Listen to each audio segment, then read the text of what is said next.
For Chicago, it wasn't just one thing that pushed her to the absolute edge.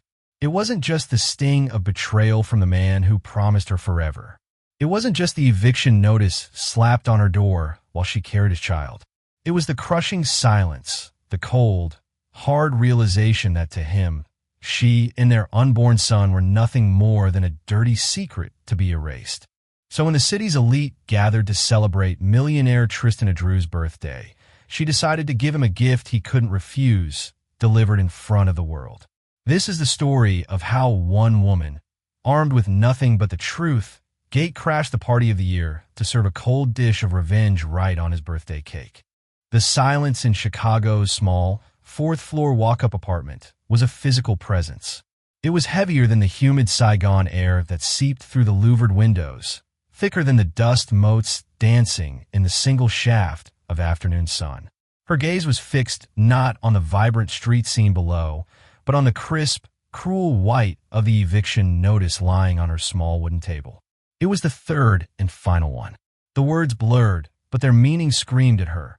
Failure, destitution, homelessness. Her hand rested instinctively on the firm, round swell of her belly, a silent promise to the life within that she would not let them fail. He was all she had left. Just 6 months ago, her world had been a kaleidoscope of impossible, brilliant colors. She was a gifted, if unknown, lacquer artist, struggling to make a name for herself in New York's burgeoning art scene. Her hands, usually stained with resin and shell powder, had found themselves held in the soft, manicured grip of Tristan Adru. He was a titan of industry, a real estate mogul whose face graced the covers of business magazines and whose family name was synonymous with dynastic wealth and power. He hadn't just walked into the small gallery showcasing her work. He had conquered it. Tristan didn't just see art. He saw potential, assets, and beauty he could possess.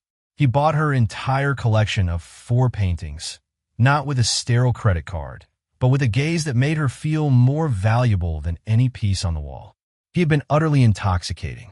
He'd spoken of her talent in a way that made her believe in herself, using words like visionary and prodigy. Their romance was a whirlwind, a fantasy plucked from a movie screen.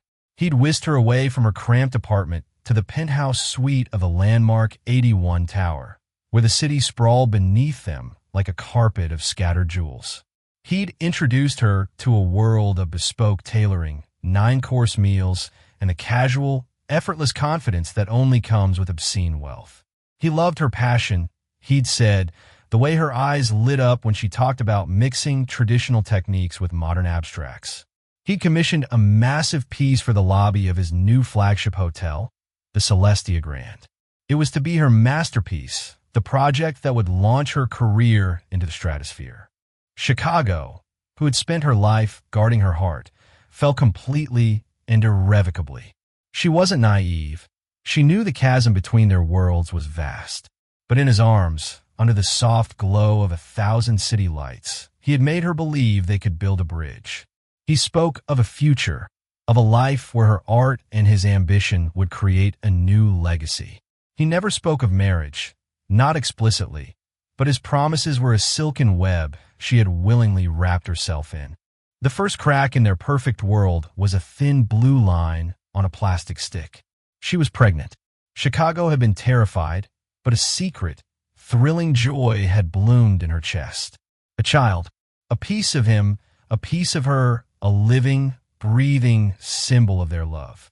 When she told him, her voice trembling with a mixture of fear and excitement, his reaction was the first cold premonition of the end. There was no joy in his eyes. The warm, possessive gaze she adored was replaced by a cool, calculating assessment. The smile on his face was a strained, hollow thing. Well, he'd said, his voice unnaturally level, we'll have to handle this. Handle this, Chicago had repeated, the beautiful bubble of her happiness instantly bursting.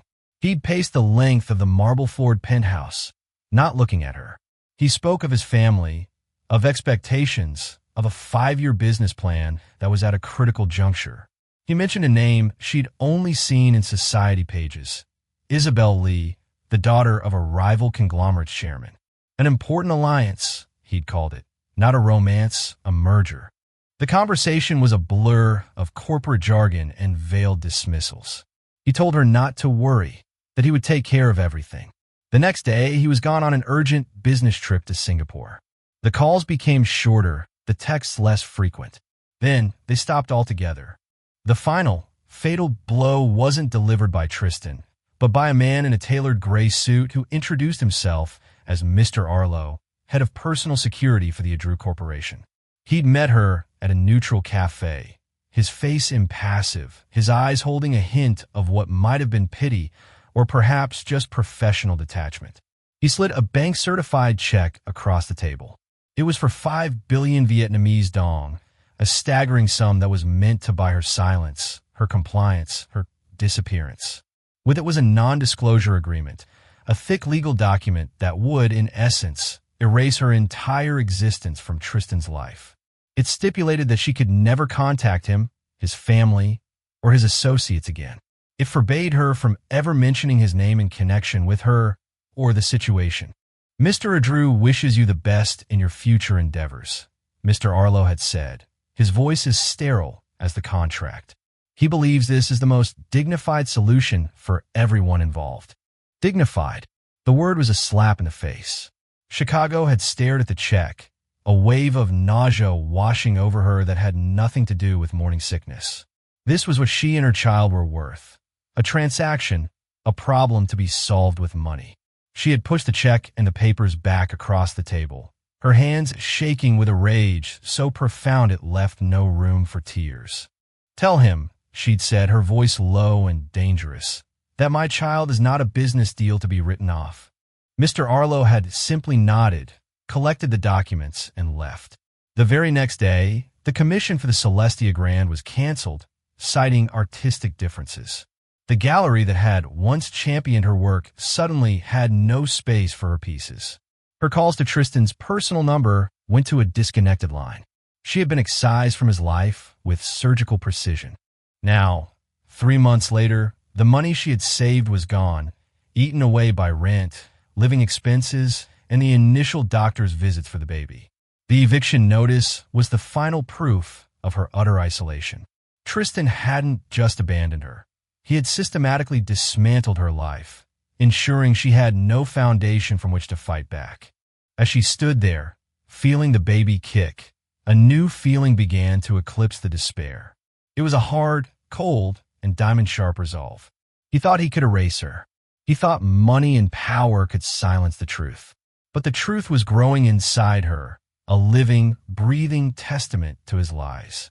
He wanted a dignified solution. Fine. She would give him one, but it wouldn't be silent, and it wouldn't be private. It would be a spectacle. Her eyes fell upon a glossy magazine, discarded on a nearby stool. The cover featured Tristan and a beautiful, poised woman, Isabel Lee. The headline read, "Billionaire heir Tristan Adru's extravagant 35th birthday gala. The society event of the year at the Reverie Saigon." A plan, desperate and terrifying, began to form in her mind. Tristan was building a fortress around his perfect life. She would not just knock on the door. She would become the Trojan horse, walk straight through the gates, and burn it all down from the inside. The decision, once made, settled in Chicago's soul like a block of ice.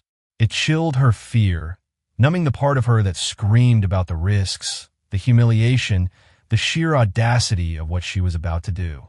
Desperation was a powerful forge, and in it, her shame was hammered into a weapon. Her first move was strategic. Fighting the Adru family in a legal battle would be suicide. Their lawyers would bury her in motions and drain her of resources she didn't have. They would paint her as a gold-digging opportunist, and in the court of public opinion, controlled by their vast media influence, she would be convicted before she ever spoke a word. No, her weapon couldn't be a lawsuit. It had to be undeniable, irrefutable biological truth.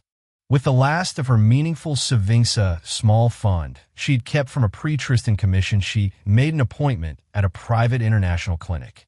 She paid for the most advanced, non-invasive prenatal paternity test. It required only a blood sample from her and, crucially, a discrete sample from the alleged father. This was her first major hurdle. Tristan was a phantom, insulated by layers of security and wealth. But she remembered something. During their time together, he'd been an avid, almost obsessive golfer. He had a weekly game at the Tan Sun Knot Golf Course, a sanctuary for the city's elite. He also had a habit. After every game, he would drink a specific brand of imported electrolyte water, crushing the plastic bottle with a single, aggressive twist of his hand before tossing it into the bin next to the clubhouse shoeshine station. It was a small, arrogant display of strength. She called her only friend, Owen. Owen was a pragmatist, a scooter-riding, street-smart accountant who had viewed Chicago's relationship with Tristan with deep suspicion from the start. "You want to do what?" Owen shrieked over the phone. "Go dumpster diving for a billionaire's backwash?" "Chicago, this is insane. He'll have you arrested for stalking. And he won't even know I'm there," Chicago argued, her voice firm. "I just need the bottle, Owen. It's the only way." It took a week of convincing, but Owen, seeing the dark-rimmed desperation in her friend's eyes and the unyielding set of her jaw, finally agreed. The mission was absurdly tense. The two women, looking hopelessly out of place, loitered near the service entrance of the golf course. Chicago, now noticeably pregnant, stayed in the grab car while Owen, feigning a lost tourist, managed to get close to the clubhouse. She watched as Tristan and his cohort finished their game, laughing and clapping each other on the back. She saw him drain the bottle of water and toss it exactly as Chicago had described. With her heart hammering, Owen waited until the group moved inside, then casually strolled over to the bin, dropped a napkin into it, and in the same motion, retrieved the crushed plastic bottle. She was back in the car in less than 2 minutes, her face pale but triumphant. "If we get arrested, I'm blaming your unborn child's hormones," Owen panted, holding up the bottle like a holy relic. Chicago almost cried with relief. She carefully placed the bottle into a sterile bag. The next day, she dropped it off at the clinic. The lab technician, a professional and discreet woman, promised the results in 7 business days. An email, she said, with a password-protected PDF attachment. 7 days. Chicago felt like a soldier waiting for a signal. In that time, she focused on the second phase of her plan, infiltration. The Reverie Saigon was not just a hotel. It was a fortress of luxury, a vertical palace in the heart of District 1. The guest list for Tristan's gala would be scrutinized, the security airtight. Walking in the front door was impossible. Her mind raced back through the details Tristan had so proudly shared with her. He had boasted about the hotel's exclusivity, the Michelin-starred chefs, the bespoke event planning. And then she remembered Ida's small detail he'd mentioned. The gala's catering wasn't being handled by the hotel's main kitchen, but by an external, high-end catering company called La Belle Fete to accommodate a uniquely complex menu. This was her way in. Using a public computer at an internet cafe, she researched the company. They were hiring not for chefs or managers, but for temporary event staff, servers, bussers, kitchen hands, the invisible army required to make such an event run smoothly. The pay was low, the hours were long, and the turnover was high. Perfect. She created a new, sparse resume under a different name, Lynn, claiming previous waitressing experience at a mid-range restaurant that had recently closed down. She knew the risks. A background check could expose her, but she gambled on the likelihood that for a temporary, low-level position, the company's HR would do the bare minimum. She was right. She got a call 2 days later. After a brief, perfunctory phone interview, she was told she had the job. Her shift was for Tristan's birthday gala.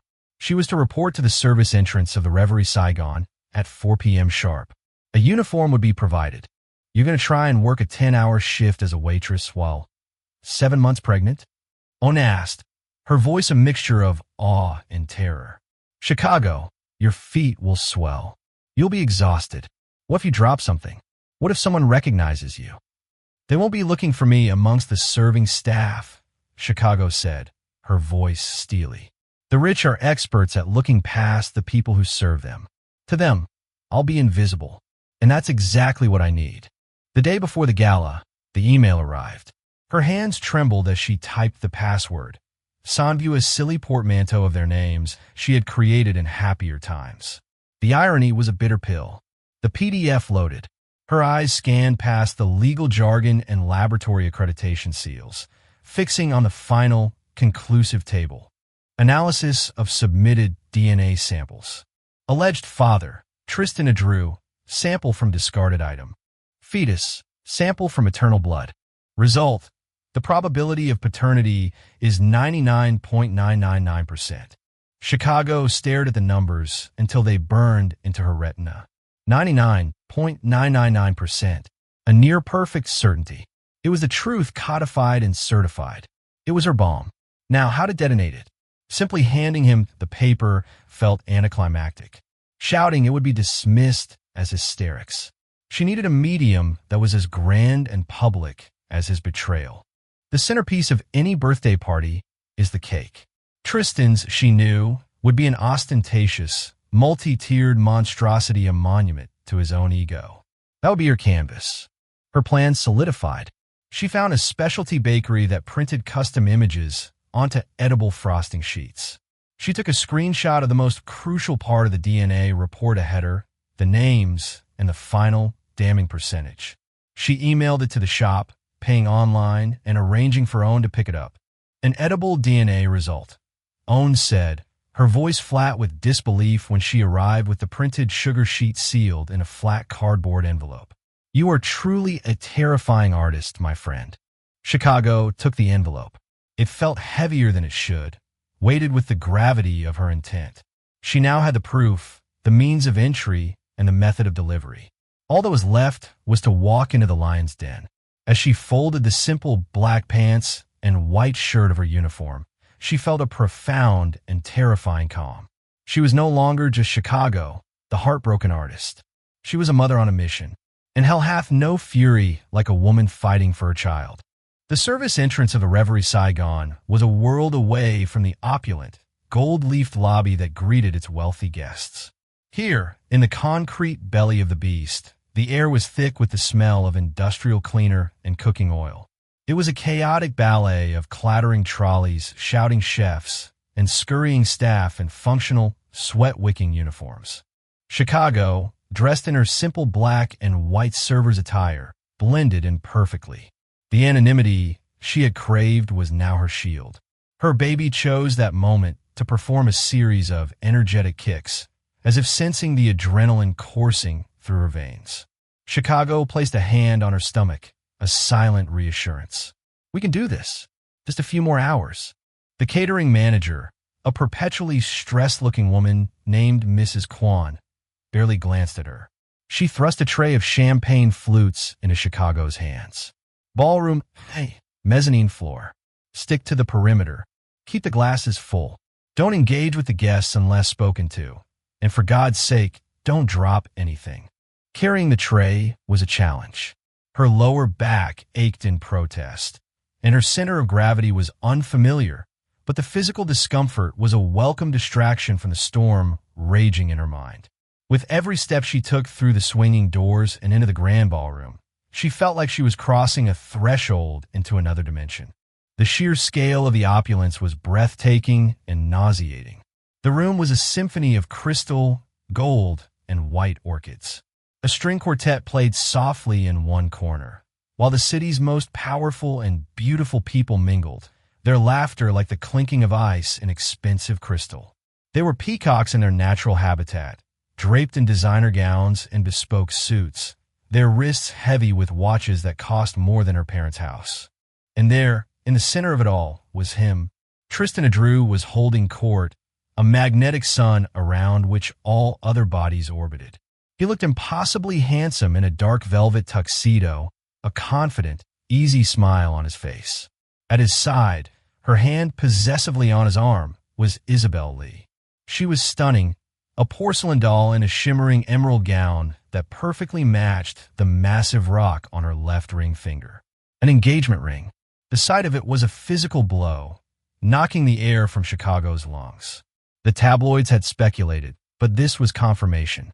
He had replaced her, formalized his alliance, and built his future on the ashes of their past. Chicago forced herself to melt into the background as she'd been instructed. She moved along the edges of the room, her eyes scanning, observing. She was a ghost at this feast, privy to the whispers and secrets hidden behind the glittering facade. The Lee family merger is a brilliant move, a portly man with a cigar said to his companion. It solidifies the Adrew empire for the next generation. Tristan is ruthless, the other man replied with a chuckle. Did you hear what he did to that small developer in Anong?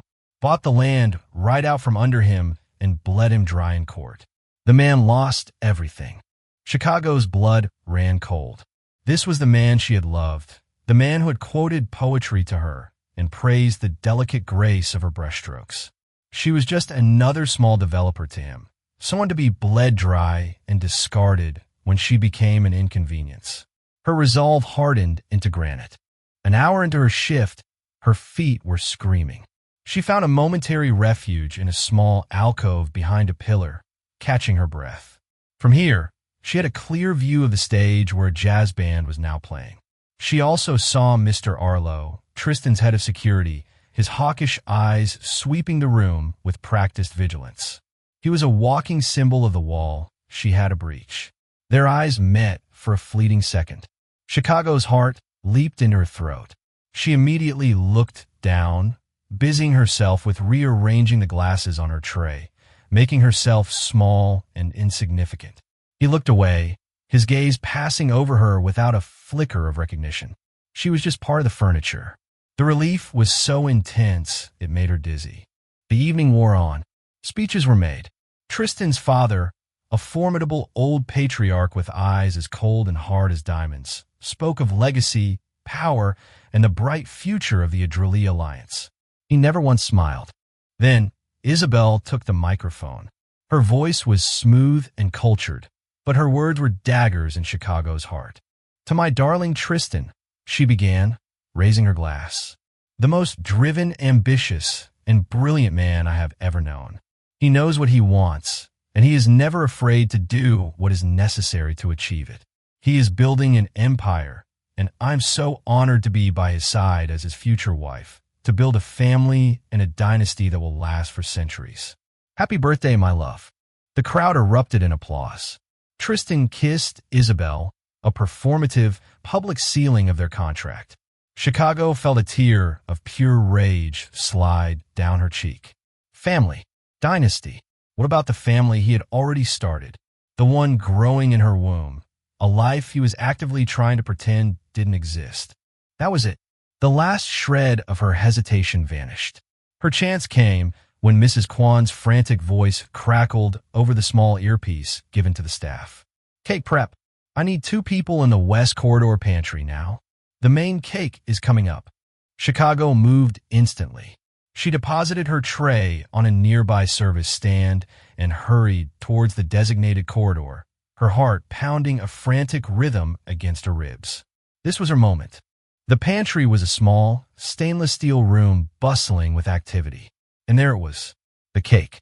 It was an architectural marvel. 5 tiers of perfect white fondant, adorned with intricate sugar work and delicate, handcrafted gold leaf. It was a monument to wealth and ego, a pristine canvas. You, Lynn, Mrs. Kwan barked, pointing at Chicago. Stand by. Once it's rolled out, your job is to stand with the pastry chef and hand him the ceremonial knife. Do not mess this up. Her hand was shaking as she took her position. The pastry chef, a proud, fussy man, was making last-minute adjustments. This was her window. The others in the pantry were focused on loading dessert trolleys. The chef was obsessed with his creation. No one was looking at her. With trembling fingers, Chicago reached into the inner pocket of her apron.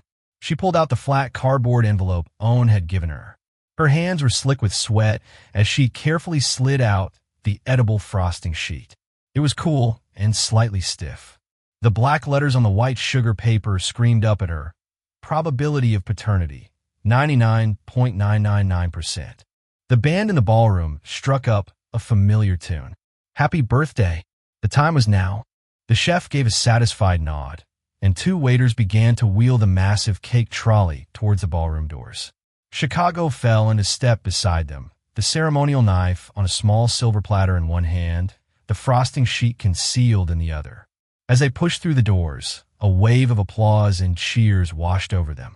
The lights in the ballroom dimmed, and spotlights converged on the cake, on Tristan and Isabel, who stood beaming beside it. Chicago's world narrowed to a tunnel. All she saw was Tristan's smiling face, a mask of happy ignorance. The voices of the crowd, singing his praises, faded into a dull roar. Her own heartbeat was the only sound she could hear. He did this, she thought, her steps firm, her purpose absolute. He made this necessary. They reached the center of the room. The pastry chef took his bow. Chicago stepped forward, holding the platter with a knife. Tristan turned to her, his eyes briefly flicking over her face the server, the anonymous functionary. For a terrifying half-second, she thought she saw a flicker of something in his eyes, confusion, a ghost of a memory. But it was gone as quickly as it came. He reached for the knife, but Chicago didn't offer it to him. In one swift, deliberate movement, she dropped the knife. It clattered loudly onto the polished floor, the sound shockingly loud in the momentary silence after the song. Every eye flew to her. And in that sliver of time, that gasp of collective surprise, she acted. Before security could move, before Tristan could process what was happening, she took the edible DNA result and, with a movement that was both furious and precise, she unrolled it and slapped it down right across the pristine top tier of his magnificent birthday cake. The sugar sheet lay starkly against the white fondant. The bold, black letters were unmistakable in the glare of the spotlights. Paternity test results. Alleged father, Tristan Drew. Probability of paternity, 99.999%. A collective gasp sucked the air from the room. The silence that followed was more profound, more explosive than any noise. It was the sound of a perfectly constructed world shattering into a million pieces. For a long, stretched-out moment, the universe seemed to hold its breath. The only movement was the slight quiver of the sugar paper on the cake as the air conditioning whispered over it. The spotlights, intended to illuminate a moment of celebration, now served as a harsh interrogation lamp, pinning Tristan in their glare. His smile was frozen on his face, a grotesque rictus of shock. His eyes, wide and disbelieving, were fixed on the black and white declaration that had desecrated his perfect cake. Chicago stood her ground, her chin held high, her hand instinctively going to her belly. The fear she had anticipated was absent, replaced by an icy, empowering calm. She had thrown the bomb. Now, she would watch it explode. Isabel was the first to react. Her perfectly painted lips parted in a silent "oh" of horror. Her eyes darted from the cake to Chicago, and a flicker of ugly recognition dawned in her expression. This was not just a random crazy person. This was a ghost from Tristan's past she had likely been assured was long gone. A low murmur rippled through the crowd, quickly swelling into a cacophony of frantic whispers, gasps, and the unmistakable clicking of phone cameras. The city's elite, so practiced in their poise, devolved into a mob of scandal-hungry gossips.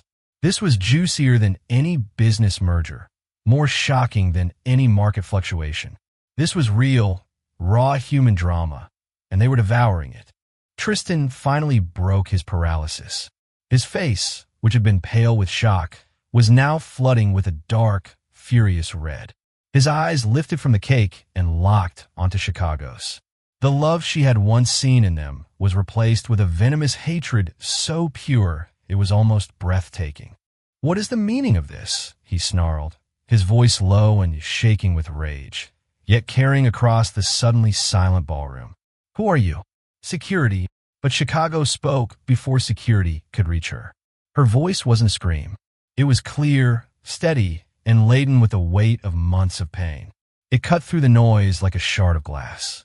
"You know exactly who I am, Tristan," she said, her gaze unwavering. She took a small step closer, a gesture of defiance. "I'm the woman whose life you tried to erase with a check. The artist whose career you destroyed because she became an inconvenience." Her eyes flickered to Isabel, whose face was now a mask of cold fury. "He told me your engagement was just an important alliance, a merger. It seems he tells everyone what they want to hear." "Lies," Isabel hissed, finding her voice. She's a liar, Tristan. Get this. This trash out of here. But the proof was sitting on the cake. 99.999%. The number pulsed in the air. Undeniable. Happy birthday, Tristan, Chicago continued, her voice ringing with a chilling finality. I didn't have $5 billion to buy you a gift, but I thought you should have this, the one thing you can't buy, or sell, or bully into disappearing. She pointed at the cake, then placed her hand firmly back on her stomach. This is your son. Meet your legacy. The word son was the final detonation. Chaos erupted. Tristan's father, the patriarch, looked as though he might have a stroke, his face purple with rage. He was shouting at Mr. Arlo, who was finally pushing his way through the stunned crowd. Isabel let out a strangled sob of fury and humiliation, turning on Tristan. You told me she was nobody, she shrieked, her carefully crafted composure shattering completely. You swore it was over, that it was handled. You let me stand up there and talk about our future, our family, while this was waiting. She ripped the enormous emerald ring from her finger and hurled it at his chest. It bounced off his velvet jacket and skittered across the floor, forgotten. Tristan flinched as if he'd been struck. He was being attacked from all sides. His fiancée, his father, 100 pairs of judging eyes, and the calm, resolute gaze of the woman he had wronged. He was trapped, humiliated on the grandest stage he had ever built for himself. Mr. Arlo and another guard finally reached Chicago. They took her arms, their grip firm but not brutal. They had failed in their duty to prevent the disaster, and now they were just doing damage control. Chicago didn't struggle. She had accomplished her mission. She held her head high as they escorted her through the gawking crowd. She could feel their stares, hear their whispers, a mixture of pity, contempt, and grudging admiration. As they passed the Adrew family, she met the patriarch's eyes. The look he gave her was one of pure, unadulterated loathing. He saw her not as a person, but as a wrecker of dynasties. Her last sight, as they pushed her through the service doors, was of Tristan standing alone amidst the ruins of his party. His fists were clenched, his face a maelstrom of shame and fury. The magnificent cake, his symbol of success, was now a monument to his public disgrace, forever marked by the truth. Back in the concrete corridor, the noise of the party faded, replaced by the sterile hum of the service area. Mr. Arlo led her to a quiet corner, his face grim. Was it worth it? He asked, his voice low. It wasn't an accusation, but a genuine question. Chicago looked at him, the man who had delivered the severance check, the loyal soldier of the man who had betrayed her. She thought of the eviction notice, the lonely nights, the fear for her child's future. Then she thought of the look on Tristan's face, the shattering of his arrogance. You gave me a check to solve a problem, Mr. Arlo, she said, her voice steady. I just chose a different method of payment.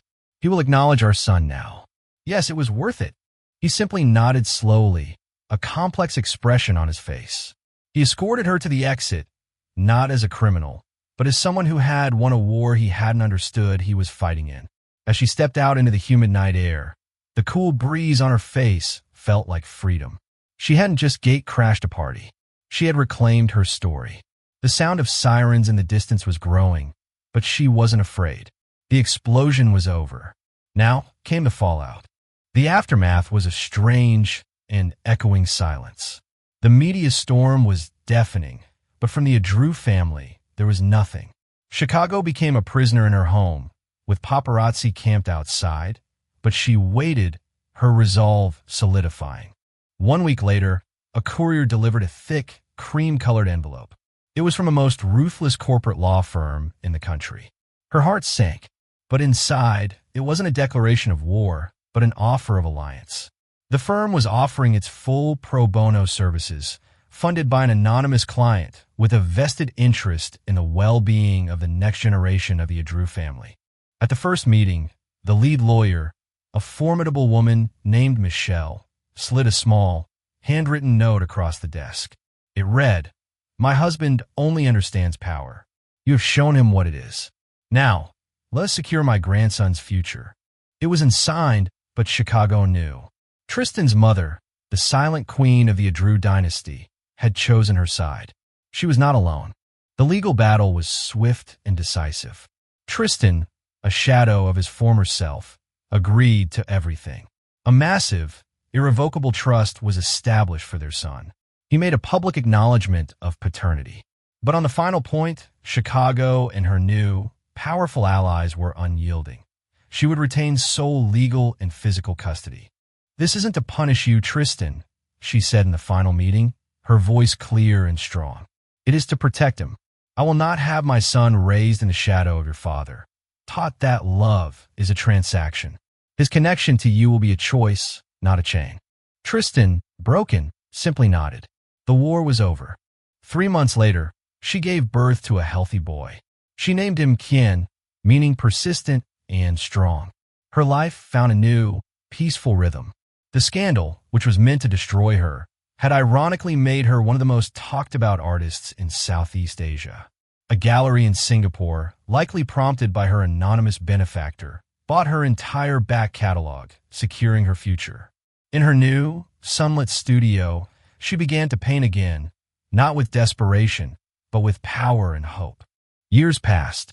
Kien grew into a bright, happy little boy who knew nothing of the storm that had preceded his birth. One afternoon, a letter arrived. It was from Tristan. It wasn't a legal notice, but a handwritten request. He had broken ties with his father's company, started his own smaller, more ethical development firm, and had spent years in therapy. He wasn't asking for rights. He was asking if he could meet his son. After much thought, Chicago agreed. They met in a public park. The man who approached her was not the arrogant mogul she had known. He was quieter, humbler, his eyes holding a deep-seated remorse. He didn't bring an expensive toy, but a simple sketchbook and colored pencils. He didn't try to win Kien over, but simply sat on the grass and began to draw with him, quietly, patiently. Chicago watched them from a bench, a small, cautious smile on her face. This wasn't the fairy tale she had once dreamed of, with the penthouse and the whirlwind romance. It was something far more precious. It was a messy, complicated, and real-life story of healing. It was the quiet promise of a new beginning, a future she had fought for and built with her own 2 hands, for herself and for the son who was her entire world. Chicago's journey wasn't just about revenge. It was about reclamation. She reclaimed her dignity, her power, and most importantly, her son's future from a man who thought he could simply write them off. Her story is a powerful reminder that truth, wielded with courage, can be the great equalizer, capable of toppling even the most formidable empires. What did you think of Chicago's incredible act of defiance? Was she a hero, or did she go too far? Let us know your thoughts in the comments below. If you were moved by this story of strength and survival, please hit that like button, share it with someone who needs to hear it, and make sure you subscribe to our channel for more unforgettable drama and powerful storytelling. Thank you for listening.